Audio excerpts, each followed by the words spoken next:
Hello students, स्वागत है आप सभी का।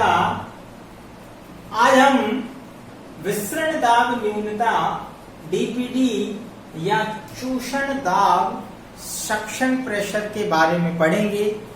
ये बहुत ही महत्वपूर्ण टॉपिक है। मैं आपको एक बात बता देना चाहता हूं कि चाहे किसी एग्जाम में क्वेश्चन आए या नहीं आए, लेकिन नीट एग्जाम में इस टॉपिक से जरूर क्वेश्चन आता है।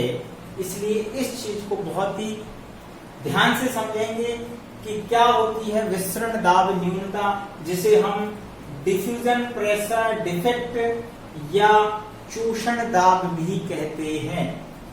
डीपीडी शब्द बीएस मेयर ने दिया था, जबकि चूषण दाब का प्रयोग रेनर ने किया था। क्लियर? डीपीडी शब्द बीएस मेयर ने दिया, जबकि चूषण दाब का प्रयोग रेनर ने किया था। क्या है डीपीडी? तो समझते हैं। समान ताप व दाब पर विलयन के विसरण दाब तथा शुद्ध जल के विसरण दाब में मिलने वाले अंतर को उस विलयन की विसरण दाब न्यूनता कहते हैं। क्या मतलब हुआ? दो अलग अलग तरह के हम घोल लेते हैं समान ताप और दाब पर। एक जो है शुद्ध जल है, जबकि दूसरा जो है विलयन है। शुद्ध जल का हम जानते हैं परासरण दाब विलयन की तुलना में कम होता है। तो इन दोनों में जितना अंतर होगा विसरण दाब का, उतना ही डीपीडी का मान होता है। या यूं कह लीजिए कि यदि मान लीजिए एक घोल में परासरण दाब ज्यादा है, तो वो पानी को अपने अंदर खींचने की प्रवृत्ति रखता है, अपने अंदर पानी को लेने की प्रवृत्ति रखता है। इसी को हम विसरण दाब न्यूनता कहते हैं। यानी वो जो न्यूनता आ गई है, उसको कमी को पूरा करने के लिए पानी को अपने अंदर लेगा, और इसी कारण परासरण की क्रिया होती है।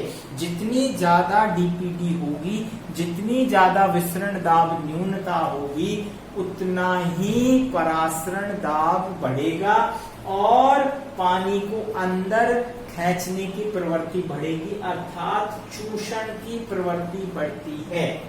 तो डीपीडी बराबर शुद्ध जल, शुद्ध विलायक यानी जल का विसरण दाब, डीपी अर्थात विसरण दाब, माइनस विलयन का विसरण दाब। तो जितना अंतर होगा उतनी ही डीपीडी का मान होगा। तो एक रिलेशन ये आता है हमारे सामने। जबकि आगे हम बात करें तो किसी तंत्र में विलय मिलाने से उसके डीपी अर्थात विसरण दाब में कमी आ जाती है। इसे विसरण दाब न्यूनता या डीपीडी कहते हैं। क्या मतलब हुआ? समझिए इसको। किसी तंत्र में, यानी एक तंत्र है हमारे पास और उसमें विलय मिलाने से, यानी उसके अंदर हम विलय मिलाएं अर्थात सॉल्वेंट मिलाएं, तो उससे क्या होगा? उसके अंदर विसरण दाब में कमी आती है। विसरण दाब में कमी जितनी आएगी, यही विसरण दाब न्यूनता कहलाती है। इसके बाद नेक्स्ट हम इसको अच्छी प्रकार परिभाषित कर सकते हैं।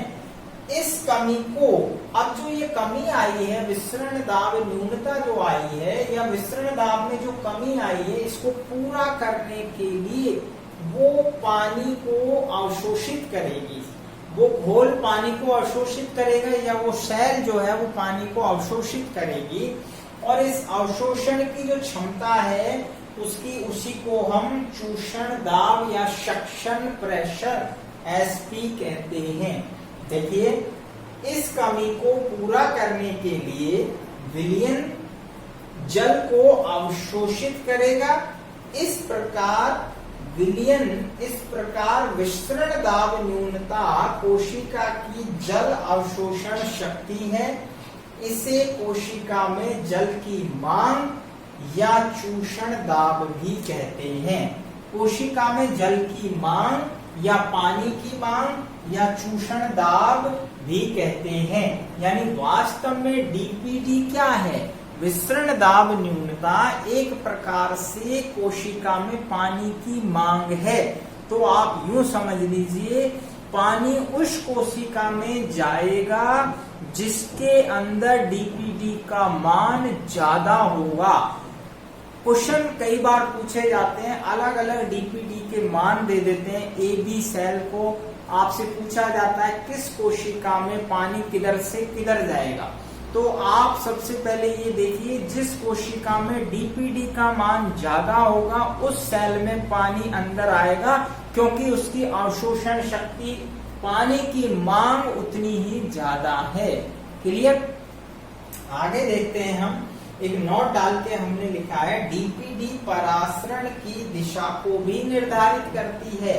यानी डीपीडी से ही निर्धारण होगा कि परासरण किस ओर होगा।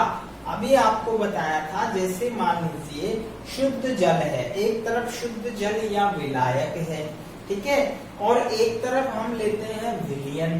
ध्यान रखना, शुद्ध जल के अंदर डीपीडी का मान लो होता है, यानी कम होता है, जबकि विलयन के अंदर डीपीडी अधिक होती है।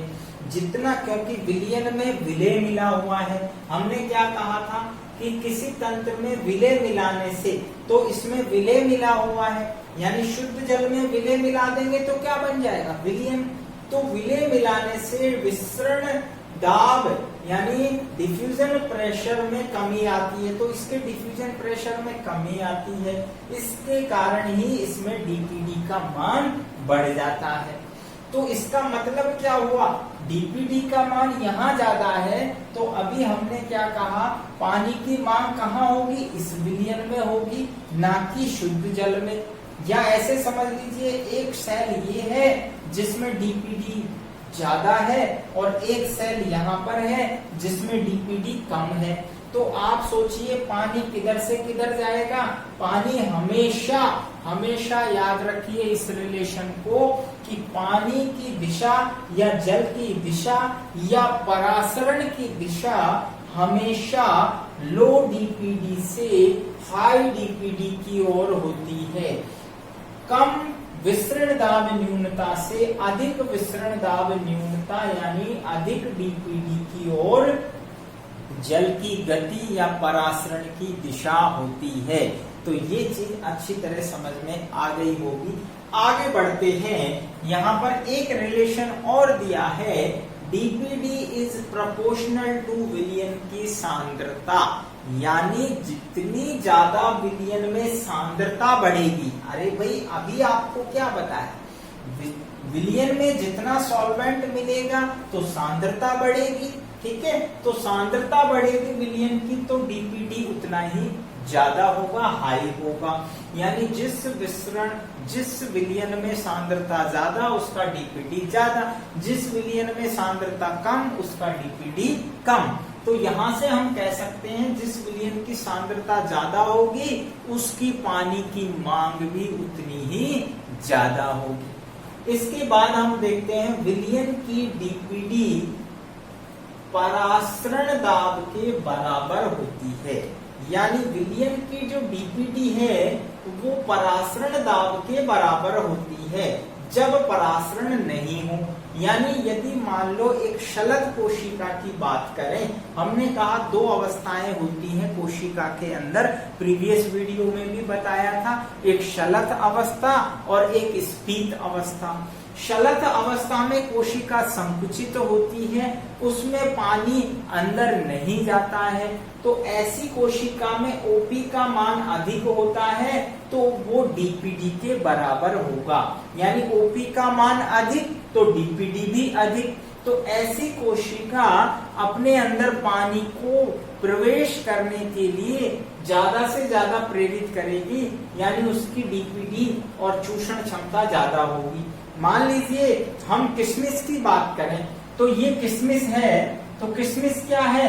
एक प्रकार से संकुचित कोशिका मान लीजिए इसे, ये शलत अवस्था में होगी। तो इस अवस्था में इसमें ऑस्मोटिक प्रेशर ज्यादा है और वो डीपीडी के बराबर है। तो डीपीडी ज्यादा हुई, तो डीपीडी ज्यादा है तो ये पानी को अपने अंदर अंदर खींचने की क्षमता ज्यादा रखती है, तो उतनी ही तेजी से ये पानी को अपने अंदर लेती है, यानी चूषण दाब ज्यादा होगा।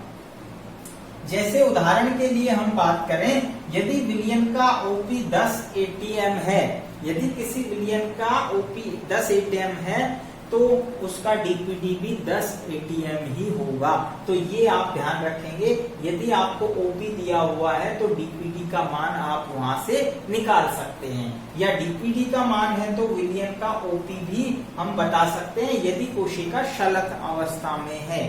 अब दूसरी कंडीशन देखते हैं, यदि कोशिका को, अब इस कोशिका को हम अल्प पराश्रय विलयन में डाल दें, अल्प पराश्रय विलयन दैट इज शुद्ध जल, शुद्ध जल में जब हम इसको डालते हैं तो अंतः परासरण होगा, अंतः परासरण होगा, पानी अंदर आएगा, अंदर आएगा पानी तो कोशिका फूलती है, और जब कोशिका फूलती है तो स्फीत अवस्था में आ जाती है। स्फीत अवस्था का मतलब कोशिका फूल जाती है, तो पानी को अंदर लेके कोशिका क्या हो गई, फूल जाती है। तो इससे क्या होगा, टर्गर प्रेशर उत्पन्न होगा। टर्गर प्रेशर कहाँ उत्पन्न होता है, टीपी। आपको बताया फूली हुई कोशिका जो स्फीत अवस्था है उसमें स्फीत दाब उत्पन्न होगा, टर्गर प्रेशर बढ़ जाएगा, और टर्गर प्रेशर बढ़ेगा तो ओपी का मान कम होगा। तो ध्यान रखना, टीपी बराबर ओपी, टीपी बराबर ओपी कब हो जाएगा, जब स्फीत अवस्था होती है। तो यहाँ पर टीपी का मान ओपी के बराबर होगा स्फीत अवस्था के अंदर, स्फीत कोशिका के अंदर। यदि साधारण कोशिका की बात करें, ये तो हमने बात की शलत अवस्था में डीपीडी, और स्फीत अवस्था में जो है टीपी बराबर ओपी होता है। अब साधारण कोशिका की बात करें तो ध्यान रखना, हमेशा ओपी का मान अधिक होता है टीपी से, टीपी से अधिक होगा ओपी का मान, तभी तो साधारण कोशिका पानी को अंदर की ओर अवशोषण करती है।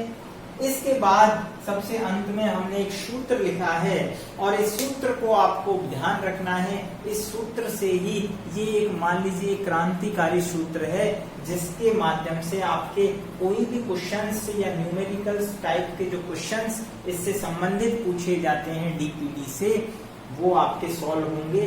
तो डीपीडी बराबर होता है ओपी माइनस टीपी, डीपीडी बराबर ओपी माइनस टीपी। इस फॉर्मूले से हम नेक्स्ट वीडियो में आपको बताएंगे कि किस प्रकार जो है जो कंडीशंस लेंगे सेल्स की, और इस फॉर्मूले को यानी एक प्रकार से सिद्ध करेंगे।